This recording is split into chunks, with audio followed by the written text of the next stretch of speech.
Welcome to the Talkin Bout Podcast. I'm your host, TW. And listen, I know you have so many choices for your entertainment. So whoever you are, wherever you may be, thank you for spending a few minutes of your day here with me. Thank you so much. Thank you so much. So glad to kick it with you for a couple of seconds here. Listen, as you guys know, the 2024 Royal Rumble is in the books. And I just wanted to give my thoughts on it real quick. We're not gonna do it's late. It is late. It's late. So I'm not gonna be there's not gonna be a long pod, but I just wanted to get my thoughts out. Okay, I just wanted to get my thoughts out because it was quite an eventful show, right? It was quite an eventful show. There was a lot to there was some unexpected stuff, there was some expected stuff, a lot of surprises, but I think probably more than anything, I want to give a big round of applause to the Women's Royal Rumble because to me, that was the event of the night. I really enjoyed that match so much. Top to bottom, we're going to get into all of that stuff. We're going to talk about it, but what we're not going to do is we're not going to bury the headlines. And the headline is Cody Rhodes is your 2024 Royal Rumble winner. He's already said that he is going to be challenging Roman Reigns at not this year's WrestleMania. It's in a couple of weeks. My goodness. I think Michael Cole said it's 70 days away as of tonight. So we are full steam ahead on the road to WrestleMania, and we're getting Cody versus Roman part 2. And I told you so. I'm only saying that because I told you so, okay? I came on this pod as soon as I got back from LA, and I said the way that match ended, I already knew what was going on. I called it. Dig up the tweets, dig up the TikToks. I got the receipts. I called it, man. I knew as soon as Solo Sikoa spiked Cody Rhodes in the throat and he got speared, and Roman Reigns pinned him, and 3/4 of SoFi Stadium was in disbelief at what happened. I knew exactly what was going on. I knew that maybe Cody wasn't the plan coming into WrestleMania, but on the way there, they saw that they had something. They saw they had something, and they were like, "Oh man, like this could work." But WWE doesn't do stuff just because it can work. They always want to make sure they're milking as much money, as much life out of a storyline as they can possibly get. And so that meant that even though all the momentum and all the fan support was behind Cody Rhodes winning the title at WrestleMania 39, it was not going to happen. It was not going to happen because the idea, the thinking in WWE is if you like it this year, you'll love it next year. And I don't know that that's always the case because I can tell you, man, sitting here immediately in the reaction of the Royal Rumble, the men's Royal Rumble, like it did not feel like the crowd was super excited for that finish. Yeah, the pyro went off, but listen, as soon as they got down to the last 4, I was listening to the crowd, and that crowd was asleep. And listen, maybe if you were in the building, it sounded differently. That happens a lot, that something can sound different at home than it does in the actual building. But sitting at home watching it, it did not sound like that crowd was super excited for any of the 4 options once they got down to the final 4. Once they got down to the final 2, with it being Punk and Cody, which is what everybody thought and what people really got excited for after the big promo they did on Monday night, the crowd came a little more alive. But once Cody eliminated CM Punk, I did not hear an explosion of cheers from the crowd. I did not hear this big wave of support for Cody to finish his story. Now, look, if you look at all the marketing they've done for the WWE 24 video game that's coming out, clearly all the support is behind Cody Rhodes, right? Like the company sees Cody Rhodes as the guy. He's been doing the work to be the guy, signing all the autographs, his merch has been selling out like crazy. It was selling out like crazy last year. So why would that change now? But I think that what happened when we got to the end of that match was a lot of the fans looked around and they were like, damn, we basically have wasted a year of our lives because we're going to be in April preparing for something that we saw last April and something that a lot of us knew we were going to see as soon as we got the result of last April's match. Now, here's to me why this just feels like I don't know if a kick in the gut is the right way to say it, but the thing that feels weird about it is that they haven't done anything in the past year, right? It's not like there's in my I'd be interested to hear from somebody who was on the Cody hasn't earned it bandwagon because for me, Cody's no more worthy today than he was last year at WrestleMania. He's no more worthy today than he was when he lost to Roman last year. Like in the year since Cody Rhodes faced WrestleMania, he's had a program with Brock Lesnar. He's had a short program with Shinsuke Nakamura. What else has he done? I mean, if you thought he didn't earn it the previous year, he's been nothing but super protected this year, right? He got the big cosign, with the feud against Brock Lesnar, and they put him against Nakamura. Nobody, no disrespect to Nakamura, but nobody thought his character was any sort of threat to Cody Rhodes. Like, has Cody Rhodes been pinned in WWE like ever? Like, when's the last time Cody Rhodes has lost? So, who is looking at Cody Rhodes as this rising story? He's the same as Roman. They both are super protected, never lose. Like, I don't think that. I think people are very interested to see Roman lose the title. And you are even starting to hear it on commentary.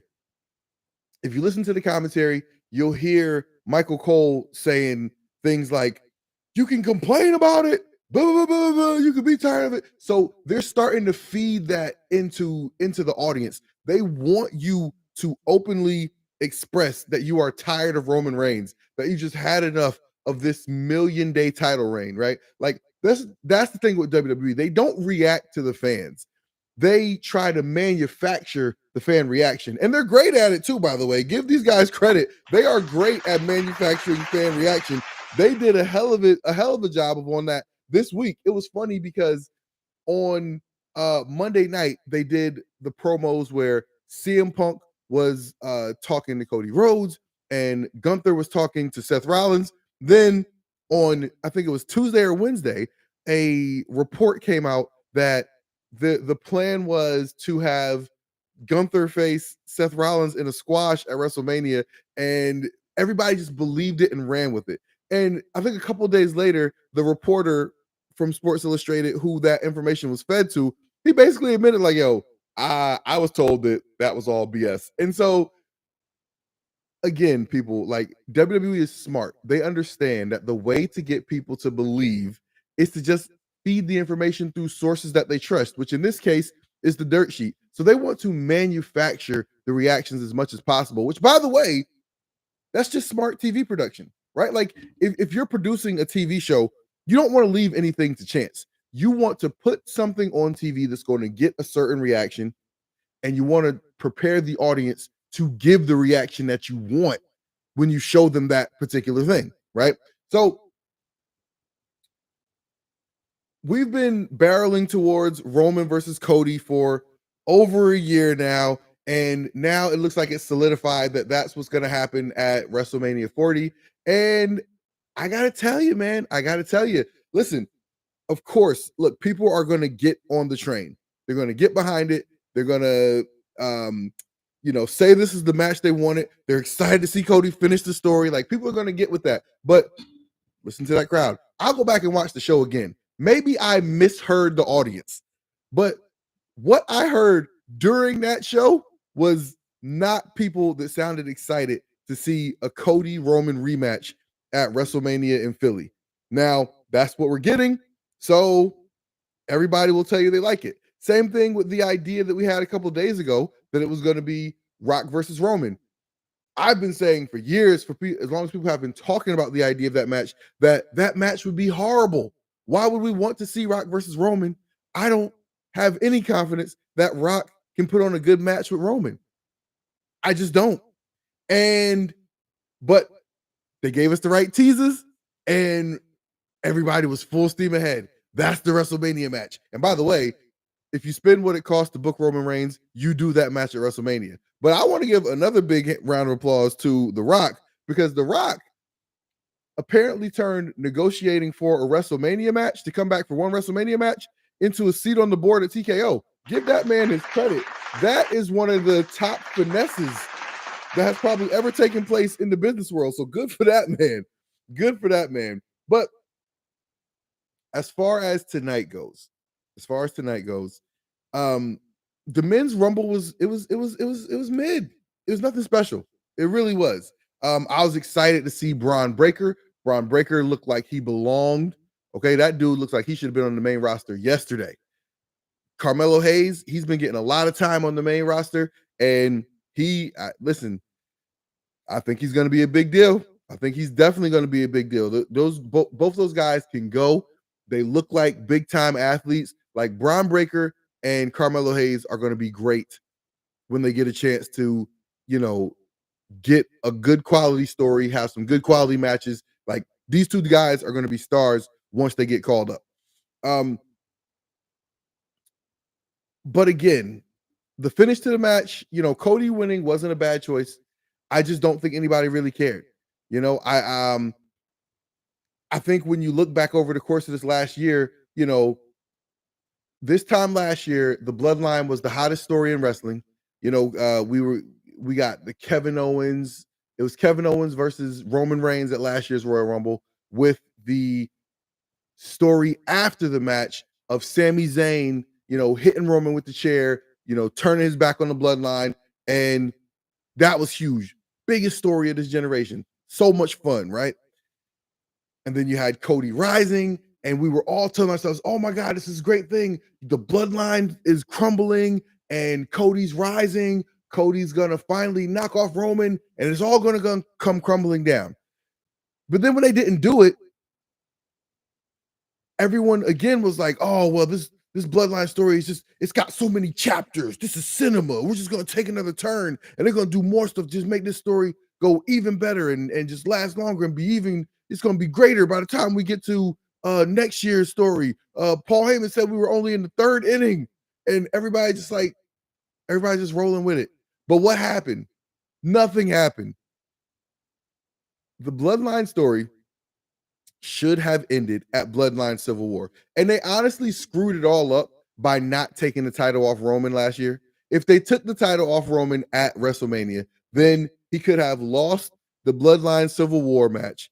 And then he could have done the same thing he did. Go away, come back and appear periodically, do some stuff effing around with your cousins in the Bloodline and all the other stuff. But you're not holding the title hostage, and you're not holding Cody's story hostage, and we can all just kind of move along, and we could still be doing Cody versus Roman this year, but Cody versus Roman part 2 this year with Cody defending versus Roman, that's a totally different situation. Because if we were watching Cody versus Roman with Cody defending and Roman as the challenger, then you have so much intrigue. You feel like Roman has a great chance to come in there and win. Now, this year, you feel like Cody's definitely going to win. I don't know that that's a given, because look, I mean, they're clearly so in love with Roman. They, they want us all to remember that he's the greatest wrestler of all time, whatever that means. And they're just on that train. So I don't know if they're ever going to take the title off him. He might have to die and, get buried with the title and then just start another new title. I don't know. But it sure seems like what they want to do is finally move off of this Roman Reigns endless title reign and get the title onto Cody Rhodes so he can start his story. But it's just tough, man, because I got to be honest with you, man. Like, this Roman title reign is tired. is tired.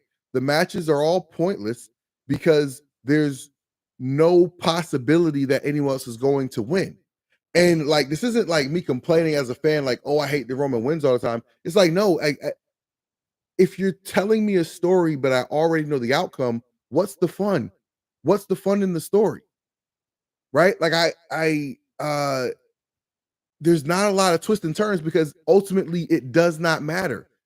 You could have LA Knight, you could have AJ Styles, you could have Randy Orton, you could have all these people. We know Roman is not dropping that title before WrestleMania.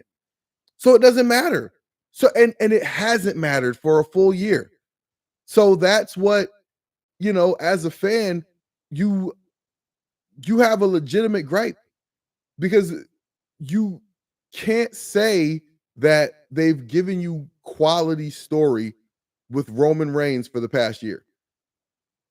You can say they've given you quality story with Cody because, having to conquer the beast and then, Shinsuke Nakamura and whatever else he was doing. But Cody spent a lot of time just coming out on TV cutting promos too. Like Roman and Cody have both been just in a holding pattern since last WrestleMania, knowing that we were coming back here. So as a fan, I mean, like, that's kind of trash. That's kind of trash. Like, again, I've known we were coming here. Most people, anybody who really looked at it, you've known this was going to be the WrestleMania match since last WrestleMania. So this is where we're going, and it is what it is. Can't say that as a fan, I'm super excited about that. But what I was super excited about was the Women's Royal Rumble. The Women's Royal Rumble was phenomenal. The first person out was Natalya. The number 2 entrant was Naomi. Oh my God. It was so dope. When those lights dropped and they started playing the music, I recognized the music right away. I think that crowd in Tampa didn't quite recognize it right away. But then, like, once they got to the part where it was like, bring it to the floor, and Trinity came out, man, that crowd went up. They went crazy. And then when she finally got in the room, man, people just cheered for her so much. And you could just see the emotion in her face.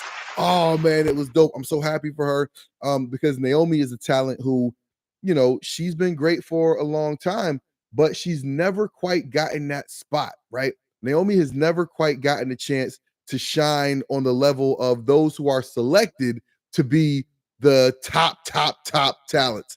And for her to get that spot in the Royal Rumble where, she was the second entrant in, and it was pretty much about her, right? Like, that was so dope. I was so happy to see Naomi get that time, get that spot, get that shine.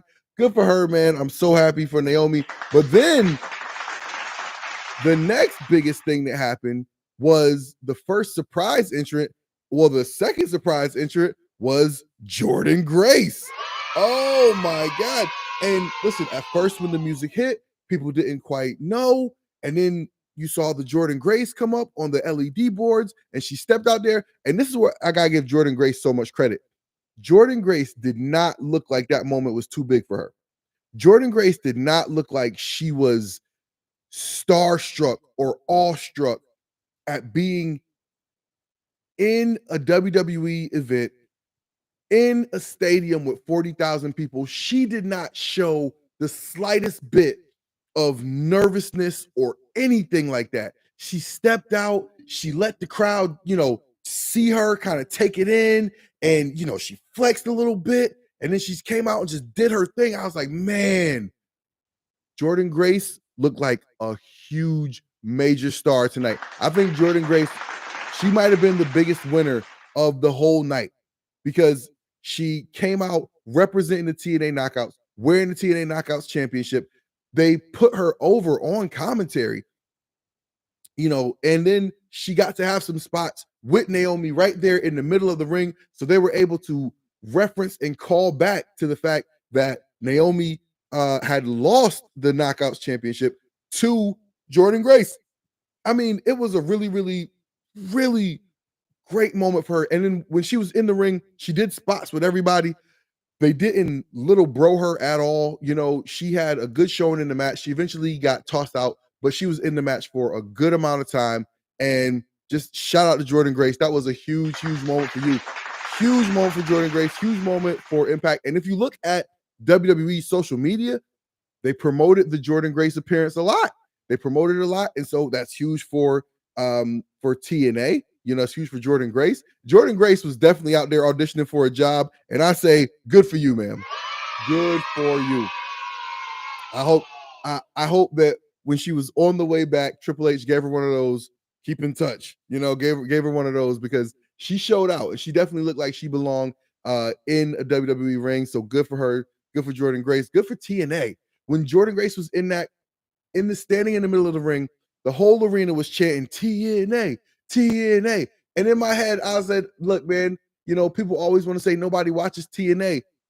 40,000 people chanting TNA. That was a big deal. That was a big deal for Jordynne Grace. That was a big deal for women's wrestling. That was a big deal for the TNA knockouts. That was a big deal for TNA. That was dope. Shout out to Triple H. That was a major, major moment. Another major, major moment that happened was we finally got to see Jade Cargill appear in a WWE ring. Jade signed a couple of months ago. Lots of fanfare. She's been on TV, like just appearing in the background. You know, a few little run-ins with people. I think she had a couple of words with Charlotte Flair. She was standing back watching a match between Becky Lynch and Tiffany Stratton, I think. But she's been off TV. And I believe Triple H was asked about this at a press conference. And, you know, for better or worse, he basically said she's not ready to be on TV yet. She's not ready to be on TV yet. And when she does, it's going to be a big deal. And tonight, she was on TV, and it was a big deal. It was a big deal because they gave her big spots. She did a spot where she had Nia Jax. First of all, she body slammed Nia Jax. Then I think she eliminated Nia Jax by putting her up on her shoulder and dumping her out in the ring. It was huge. Then the moment of the night, Jade had, I believe it was Liv Morgan up in she had Becky Lynch up. She was pressing her up for a slam. And I think Bianca Belair had let Liv Morgan up for a press slam. They both dropped the other ladies behind them, ladies they were holding up behind them, and Bianca and Jade faced off in the middle of the ring. And baby, woo! And look, that's not just me. That's not just me. That whole crowd, that whole arena went banana. They went banana. Listen, they were ready. They were ready. The people will tell you what they're ready for. The people will tell you what they want. And the people told us tonight that they want to see Jade Cargill versus Bianca Belair. And I say, give it to them. Give it to them. Listen, do what you got to do to prepare Jade. You know, the beautiful thing about appearing in a Royal Rumble match is you don't have to, you know, wrestle a whole match, right? You can do a few things that look good, that look spectacular, and that can get you through because that's all you really need, right? Is you just got a pump kick, a slam, a spine buster. Like all that stuff is huge in a Royal Rumble. And that's all she had to do tonight. And she shined huge. She shined huge. So shout out to Jade Cargill. That was a major, major moment. But the icing on the cake was the winner of the Rumble, baby. The winner of the Rumble was Bayley. Shout out to Bayley. Man, long time coming. Bayley seems like, you know, she's the one who always seems to get the least credit when you talk about the four horsewomen, but she's as good as any of them. She's as accomplished as any of them. And with her finally getting a chance to win the Royal Rumble, she's going to get a chance to main event a WrestleMania. Well, she won't be the main event. They won't be the main event, but she's going to get a chance to challenge for a title at WrestleMania. And she has, by the way. I think the WrestleMania in Orlando, where she was in a four-way match, I think she came into that WrestleMania as the champion. So this won't be her first championship match at WrestleMania, but this will be the first time when it's really built around her, right? What's going to happen in the upcoming weeks is this has been building up for a little while, but Damage Control is gonna jump Bayley. They're gonna, you know, they're gonna stomp her out. They're gonna kick her out the gang, and Bayley is going to use her opportunity to challenge to face Io Sky. She's been saying for the longest that she's going to challenge Rhea Ripley so that Damage Control can have all the gold And we know, right? We know that they've been giving her all the dirty looks. They've been excluding her from conversations. When they do the high fives, they look at her like, oh yeah, no, not so much. And so we know this is coming, right? We know this is coming. We still got what, 8 weeks? I think Michael Cole said 70 days between now and WrestleMania. So they got time to slow play it. But Bayley is gonna challenge Io for the women's championship at WrestleMania, and I can't wait to see it, man. I can't wait to see it. Super excited to see Bayley get that win. Fun fact: I was at the Money in the Bank show in 2019 in Hartford, where Bayley won the Money in the Bank and cashed in on Charlotte Flair and won the championship. So shout out to Bayley. Me and her have a little connection. You know what I'm saying? I guess when I root for her, she wins. I don't make the rules. I don't make the rules. If that's how it works, that's how it works. So Bayley, stay on my good side, and I'll be rooting for you, and maybe you'll win at WrestleMania. Okay, I'm just saying, I don't make the rules, but that was dope, man. That was definitely my highlight of the night. Oh man, shout out to Impact 88 in the chat. Said, what did I think about Jordynne Grace being in the Royal Rumble? Yeah, I was just talking about this, man. I thought Jordynne Grace being in the Royal Rumble was huge. I thought it was great. I saw somebody who's an insider. I don't want to say, I don't want to misquote anyone. It might have been Mike Johnson, because he's one of the people who I trust most when it comes to any sort of insider information. But somebody tweeted that the working relationship between WWE and TNA was just getting started. And obviously these things are vague. We don't know what all they means, but it looks like, based on what we saw tonight, that what happened was there was an agreement that Naomi could get her run back with WWE started early, and in exchange for that, you would let Jordynne Grace appear with the TNA Knockouts Championship, reference it, call it out, and they put her over real nice. She got a lot of great spots interacting with people. Like, they didn't, push her around. Like, she had a good showing. I think she might have gotten to eliminate a person or two. It was nice, man. I thought she did really good. I think she was out there trying to get a job, and who could blame her, right? Who could blame her? I hope she gets that call. It stinks because I think she actually just recently re-signed with TNA not too long ago. But her contract will probably be up in a year or two. So she's young, she's young. She's got to stay healthy, keep doing her thing. But the beautiful thing is, tonight, they got to see her live and in living color, and they know that she's the real deal. And I think what was really dope was seeing Jordynne Grace step out there on that huge stage, and it wasn't too big for her. The moment was not too big for her at all. She shined in that moment. She definitely looked like she belonged. And hopefully that leads to her getting an opportunity in WWE in the years coming forward. Because look, I talk about this not from a fan's perspective. Yes, from a fan's perspective, but also when I talk about wrestlers, I try to think of them as humans, right? And they're people with bills to pay. And you want to work the place where you can make the most money, right? Like, anything you do, right? You want to be creatively fulfilled in your job, right? You want to feel like you're doing something that's giving you purpose, but you also want to be able to pay your bills, right? Like, I mean, that's pretty common. So I definitely think it'd be a great thing for her if she got an opportunity to work on the biggest stage that's available in the wrestling industry. So I think Jordynne Grace got more shine tonight than she's gotten, ever in her career. And that was so awesome because she got an opportunity, she seized the moment, and she looked great. And I think it was great for TNA. I think it was great for the Knockouts division. I think it was great for women's wrestling. And yeah, man, I just, I think that was dope, man. So that was great for Jordynne Grace. It was great for everybody. And I thought it was really funny in the post-show scrum. Triple H kind of shitted on the term forbidden door. He was like, I'm not going to talk about what door she might have walked through. That's stupid. And I thought it was actually really funny because you just never miss an opportunity to take a shot at Tony Khan. Good for him. Good for you, Triple H. Never miss an opportunity to take that shot. But I thought it was great, man. I thought Liv coming in at number 30 was the one thing in the Rumble that I was a little about, because it was just going so well with all these great surprises. part of me was holding out hope that Sasha Banks would come back too. I thought I thought that was going to be great. And then when Liv came out, in my heart, I was like, I don't love this. I don't love this. But here's the cool thing. The cool thing is that when Liv came out, my kids popped big. My kids are a big fan.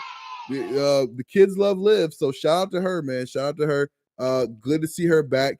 And here's what I think is great is I think we can all come out of this show tonight feeling that the WWE women's division and that women's wrestling as a whole is in a good spot. It's healthy because there's a lot of people at different stages, right? You look at like Tiffany Stratton and Roxanne Perez, who were in the Royal Rumble and are currently in NXT, right? That is the future of the WWE women's division. You look at the current and now, right? The Bianca Belairs, the Becky Lynches, the Nia Jaxes, the Liv Morgans, all of them, you know, the Jade Cargill, she's bubbling about to come up. And I mean, I thought it was dope, man. Like tonight was a great night. I thought the women's rumble really, really shined. You know, the men's rumble was, I thought the men's rumble was pretty mid.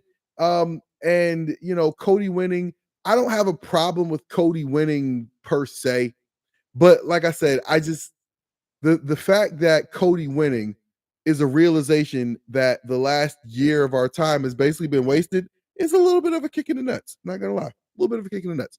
But shout out to Cody. That was good. I said I wasn't gonna stay on here too long. It's already been a half hour, so I'm about to close this out. So thank you guys so much for kicking it with me and listen to my thoughts on the Royal Rumble. Please like this video, drop a comment, please share the video, tell a friend to tell a friend. Let's bring more people into the conversation. The best thing you can do is bring more people into the channel. Please consider subscribing to the channel if you enjoy what we're doing here. I look forward to coming to you with more and more and more of this good wrestling talk. Okay, it's late. I'm going to sleep. My son's birthday party is tomorrow. It's going to be a good time. Shout out to my boy. And until next time, I'm TW. Peace out.